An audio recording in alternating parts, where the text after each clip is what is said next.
할렐루야. 예. 새로운 10월과 더불어 추석 명절입니다. 여러분의 가정에 하나님의 넘치는 그 윤택함의 축복이 있기를 주님의 이름으로 축원합니다. 자, 우리 옆에 계신 분들과 앞뒤로 함께 인사하실 때에 하나님을 만난 후 내 인생이 달라졌습니다. 인사해 보겠습니다. 시작. 하나님을 만난 후 내 인생이 달라졌습니다. 예. 지금 우리는 모세를 지난주부터 공부하고 있습니다. 모세의 인생은 크게 세 부문으로 나누어 볼 수가 있죠. 여러분 기억하시죠? 첫 번째 40년의 인생은 애굽에서 왕자로 살아가는 40년의 인생이 있고요. 그리고 또 40년의 인생은 애굽에서 살인을 저지른 후 도망하여 미디안 광야로 들어가게 되는데, 그 미디안 광야에서 목자의 삶으로 40년의 시간을 보내게 됩니다. 그리고 나이 80살이 되었을 때 호렙산에서 하나님을 만나게 돼요. 그러니까 하나님께서 무려 40년 동안 그를 목자의 마음을 알게 하기 위하여 훈련하시는 거죠. 그게 이제 미디안 광야 40년의 인생이고, 남은 40년은 어디서 보내요? 이제 이스라엘 백성을 애굽에서 끌어내서 가네스 바네아라고 하는 광야 40년을 그곳에서 보내고, 요단강 건너기 직전에 120살의 나이로 모세는 자신의 삶이 거기서 끝나게 됩니다. 우리는 지난주에 애굽 왕실 40년의 시간 속에 어떠한 일들이 모세에게 있었고 모세의 심정이 어떠했는가를 살펴보았어요. 그런데 성경을 읽어보면 약간 이해가 되지 않는 부분이 있습니다. 모세가 두 번째 인생을 보낸 이 미디안 광야 40년이 결코 짧은 인생이 아니고 짧은 시간이 아닙니다. 무척 중요한 모세의 삶을 놓고 보면 정말로 중요한 시기인데도 불구하고 성경은 이 40년의 기간을 출애굽기 3장 한 장에만 기록하고 있어요.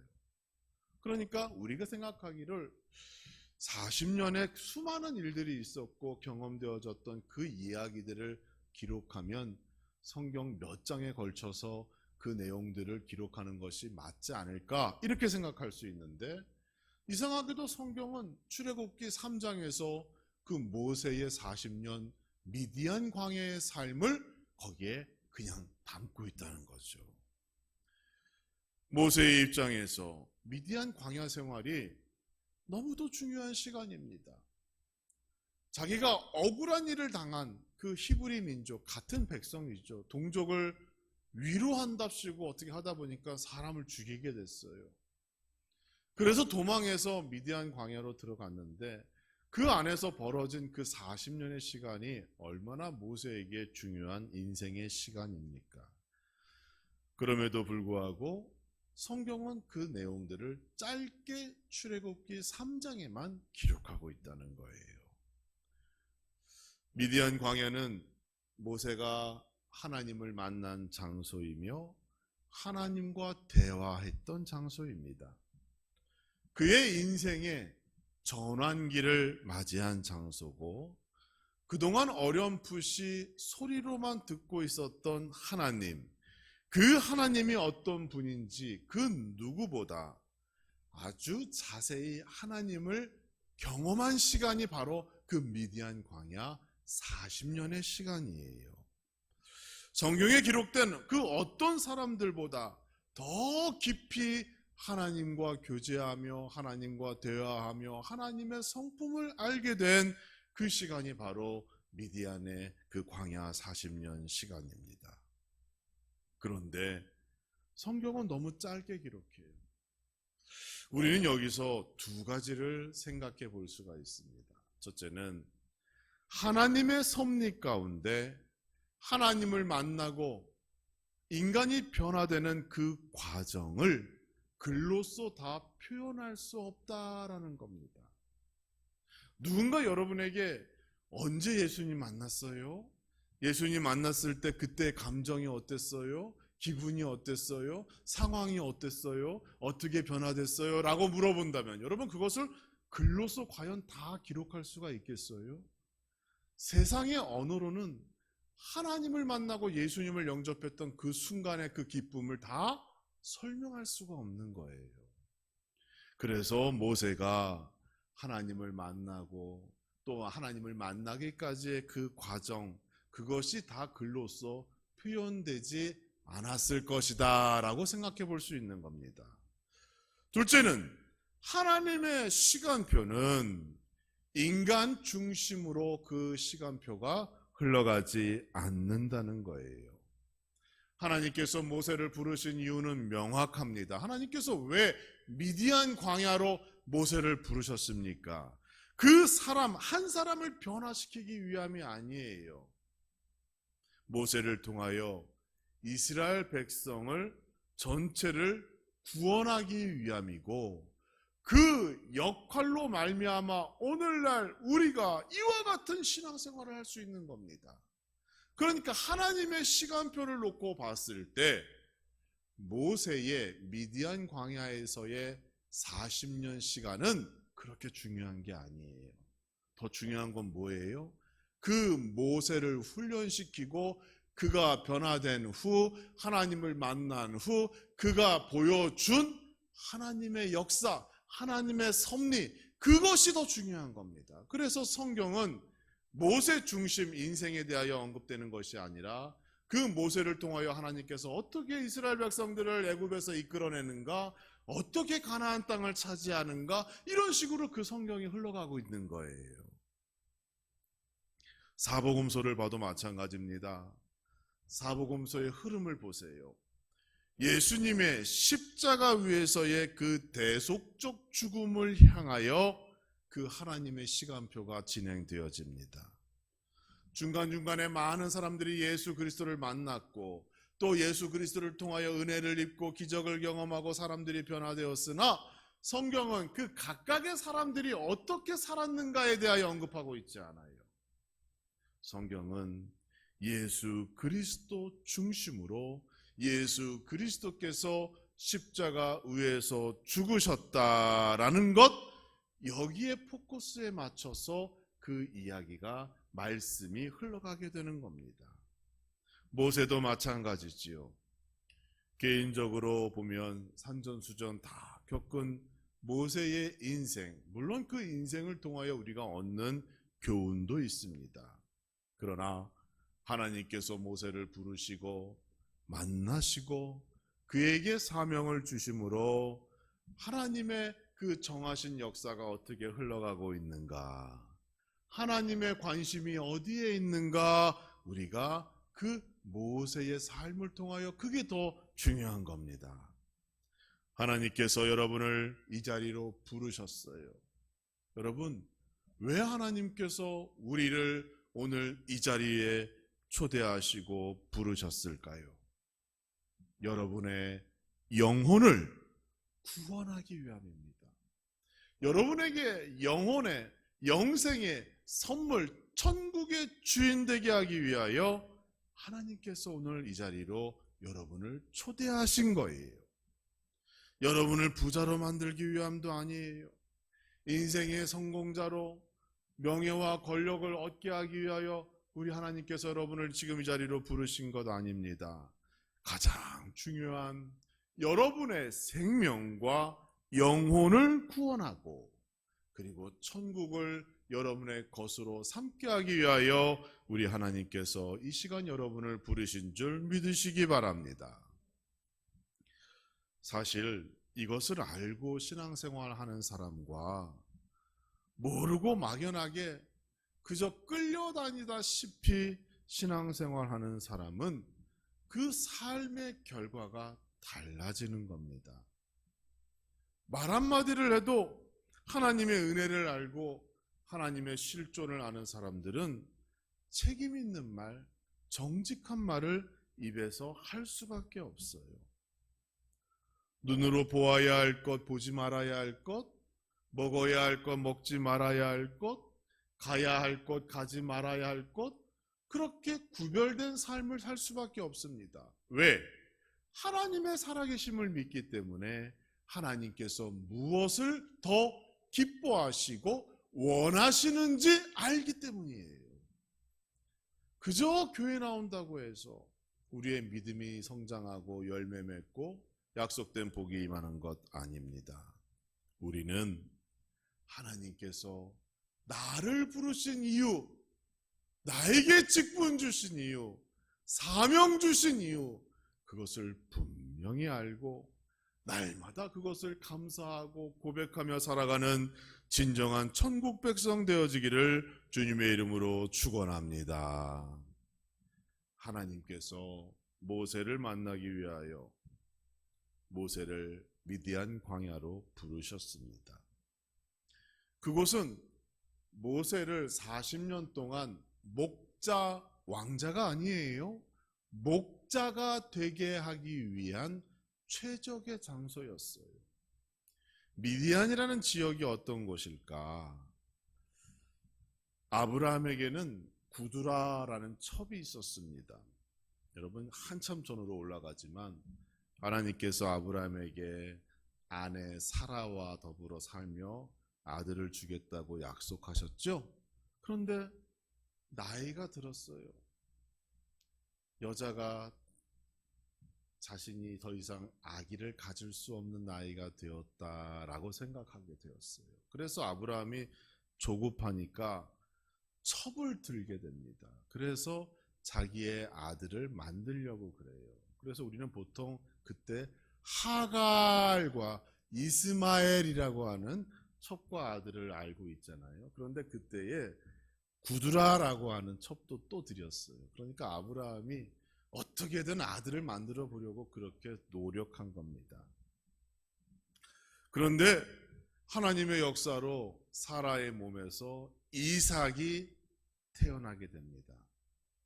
본초의 자식이 태어나니까 첩과의 자식들이 서로 다투게 될 것을 염려한 아브라함이 하갈도 떠나보내고 구두라도 떠나보내게 되는 거예요. 그때 구두라에게는 아들이 하나 있었어요. 아브라함의 아들이에요. 그 이름이 미디안입니다. 그래서 아브라함은 구두라라고 하는 엄마와 미디안이라고 하는 아들을 저쪽으로 요단강 동쪽으로 떠나보내요. 뭐 가면서 좀 재산도 주고 미안하다고 이렇게 사과했는지는 모르겠어요. 그래서 이 구두라와 미디안이라는 아들이 그 요단 동쪽으로 가서 거주하며 살며 거기에 있는 사람들과 함께 공동체를 이루고 나중에 민족을 이루는데 그 민족이 미디안 족속이 되는 거예요. 그러니까 대충 어떤 상황인지 아시겠죠?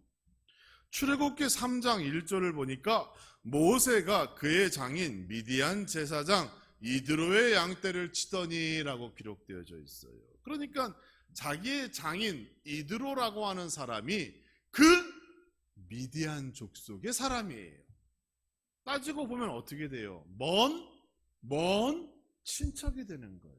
같은 아브라함 할아버지의 친척이 되는 거죠. 그러니까 하나님께서 모세를 미디안 광야로 내보내실 때에 그의 피가 다른 이방인들과 섞이지 않도록 그렇게 조치를 취하신 겁니다.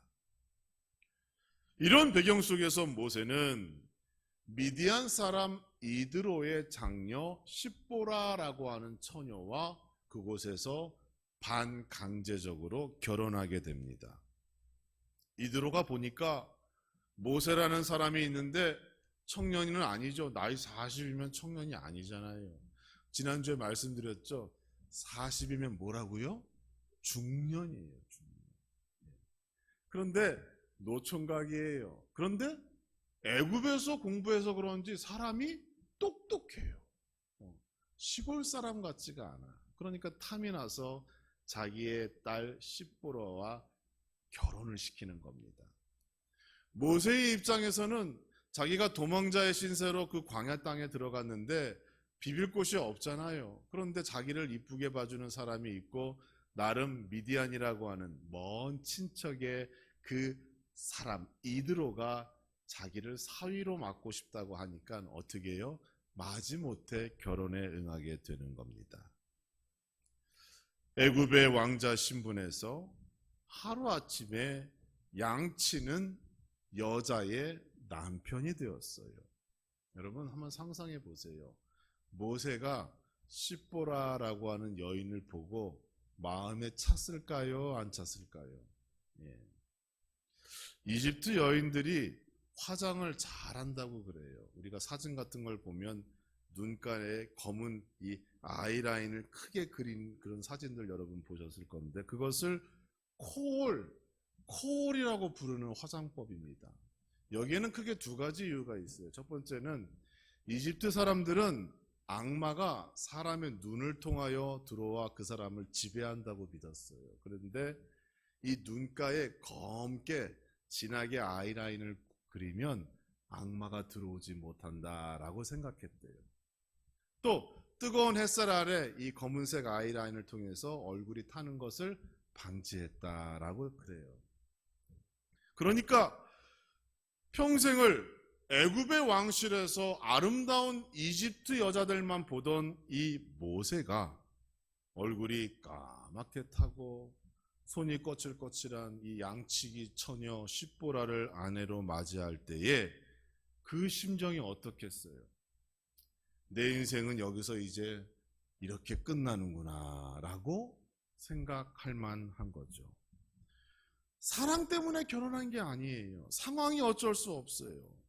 여러분 야곱은 라헬이라고 하는 여자를 사랑하기 때문에 어쩔 수 없이 거기서 이 머슴살이를 했지만 성경에 뭐라고 되어 있어요? 그 사랑하는 여인을 내가 곧 차지할 수 있다라는 생각 때문에 10년이 하루같이 지나가는 그렇게 빨리 시간을 보냈지만 이 모세는 또 사랑 때문에 결혼한 것도 아니에요. 그러니까 이 40년이라는 시간 결혼 생활도 행복하지 않죠.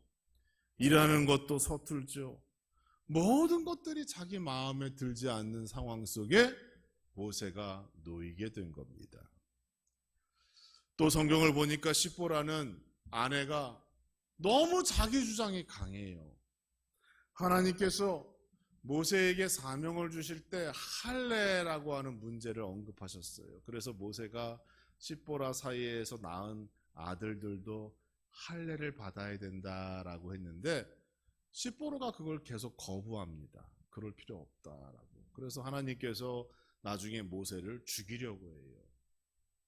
하나님의 말씀에 불순종하였기 때문에. 그래서 그때 시보라가 돌칼을 가지고 자기 아들의 그 양피를 벗겨서 던지면서 막 화를 내는 장면, 그게 성경에 기록되어져 있어요.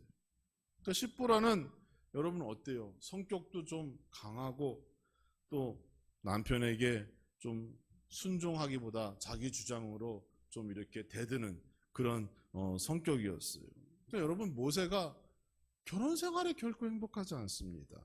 그러니까 나중에 모세가 시보라가 죽은 후에 두 번째 여자를 맞이할 때 구수 여인, 흑인 얼굴 까만 구수 여인을 맞이하는데 성경학자들은 그 이유에 대해서 그 구수 여인이 그 지방 사람들의 특징이 남편에게 그렇게 순종적이래요. 그래서 모세가 시보라에게 질려버려 나중에 순종적인 여인 구수 여인과 급하게 결혼했다. 이렇게 이제 성경학자들이 해석하는 경우도 있습니다. 모세의 입장으로 돌아가 봅니다.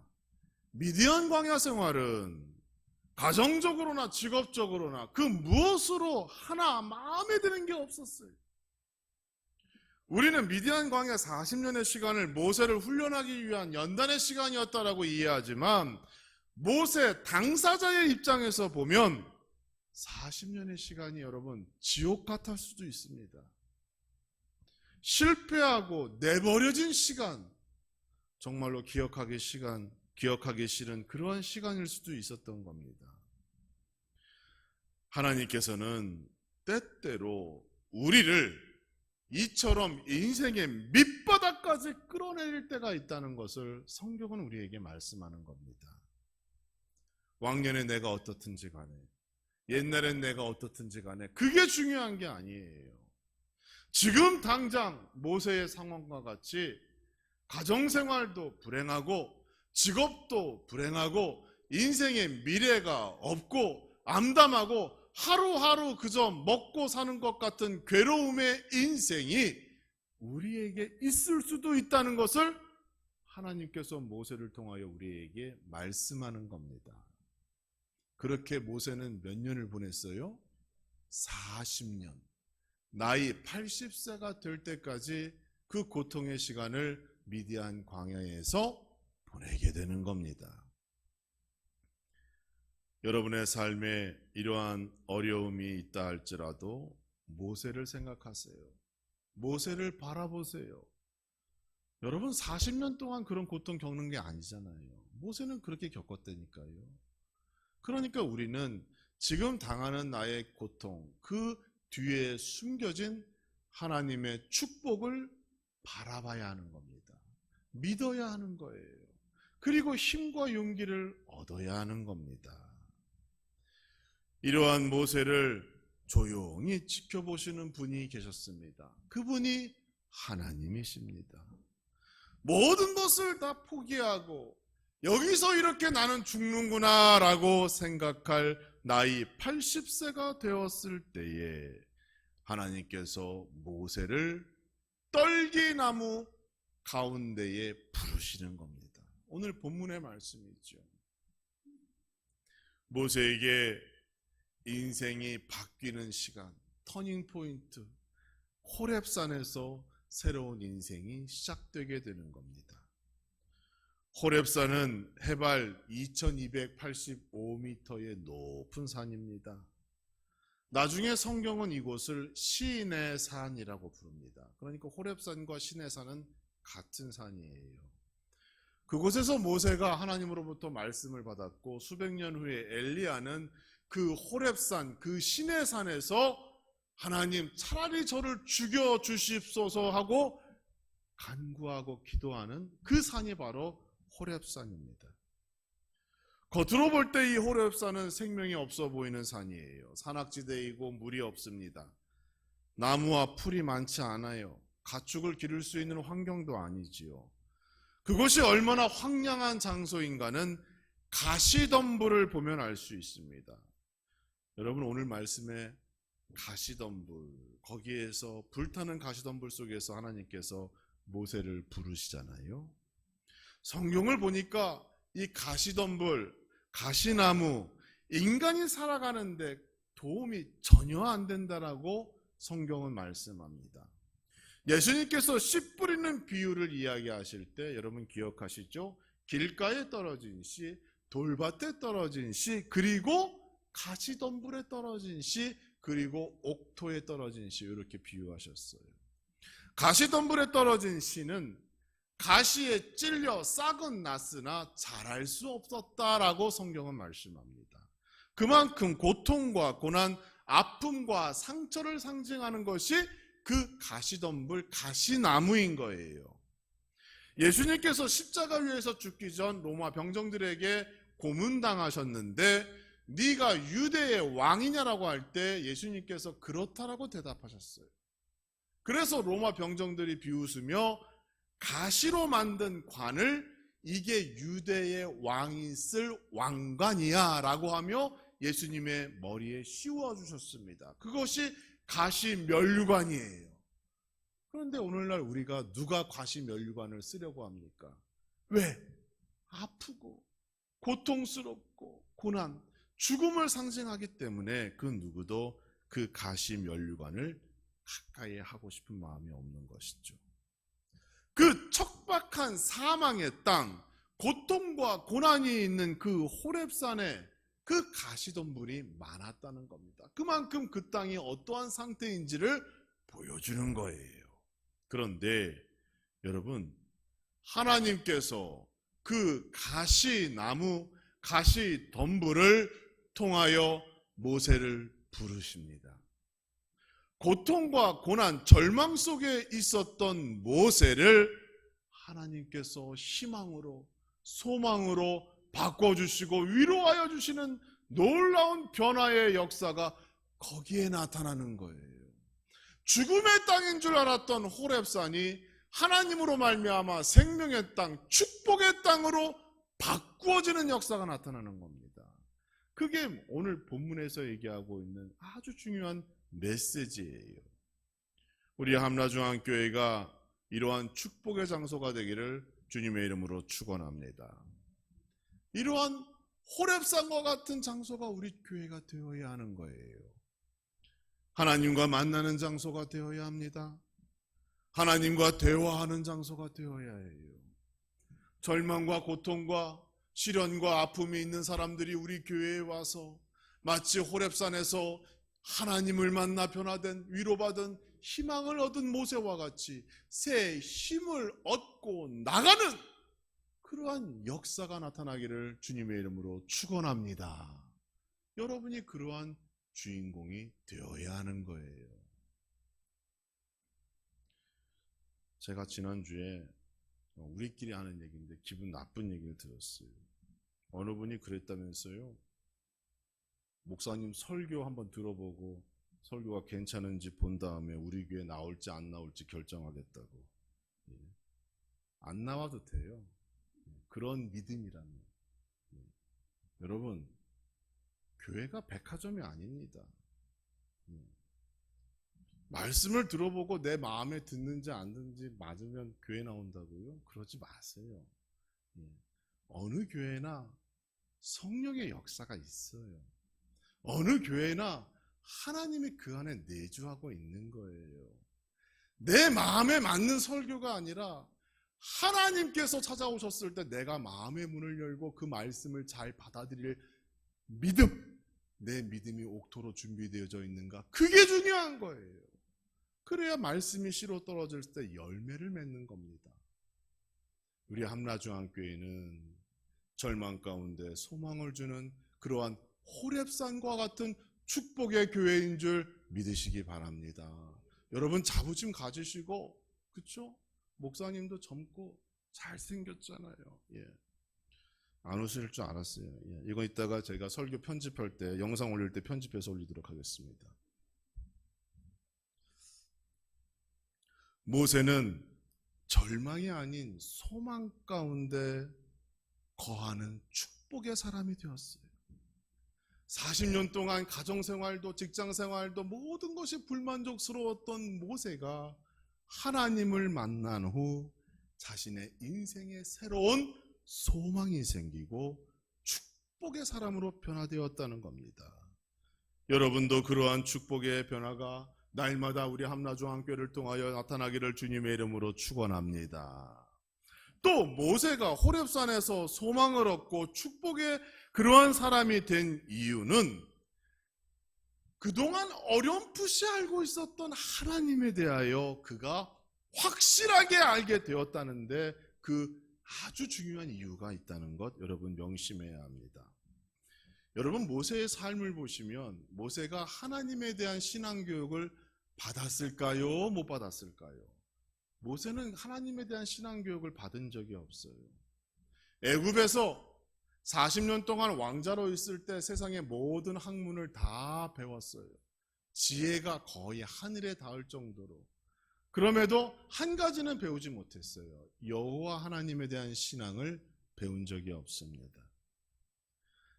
자신이 히브리 사람이기 때문에 히브리 사람들이 믿는 그 하나님을 나도 믿어야겠다라고 하는 그 정도 수준의 믿음만 가지고 있었던 거예요.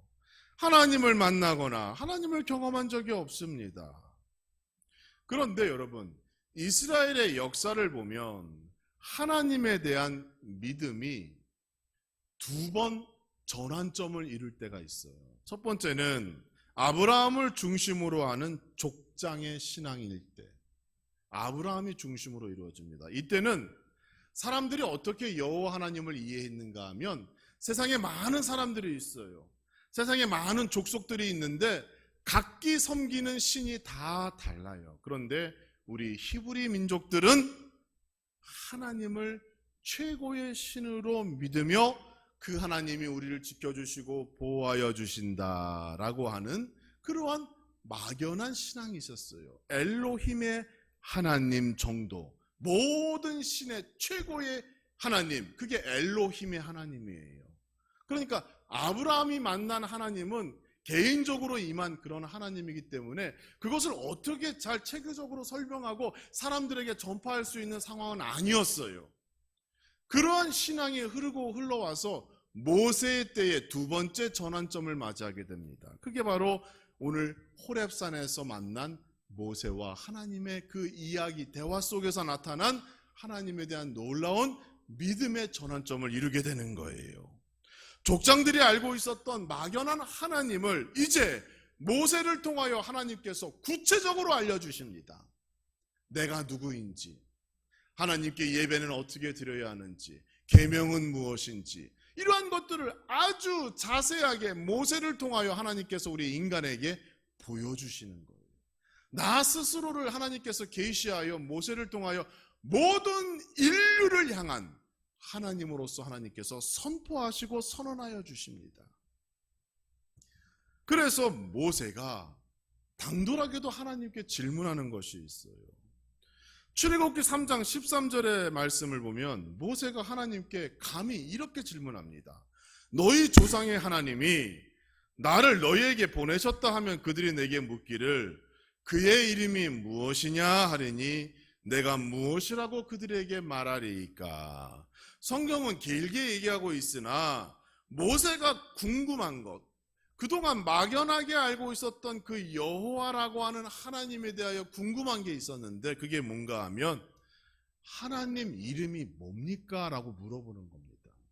그래서 나중에 내가 애굽에 갔을 때 여차여차 와서 내가 사명받았다라고 얘기할 때 네가 믿는 하나님이 누구냐라고 물어보면 내가 뭐라고 대답해야 합니까? 지금 그렇게 얘기하는 거잖아요. 그런데 그게 뭔가 하면 하나님의 이름이 뭐예요 도대체? 라고 하나님께 모세가 질문하는 겁니다. 그때 하나님께서 뭐라고 대답하세요?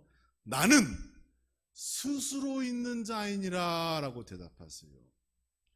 인간에게 하나님이 어떤 존재이고 하나님의 이름을 밝히시는 첫 번째 사건이 바로 여기에 나타납니다. 우리말 성경은 간단하게 번역했으나 이 말은 여러 가지 뜻이 있습니다. 나는 나다라는 뜻이 있고요.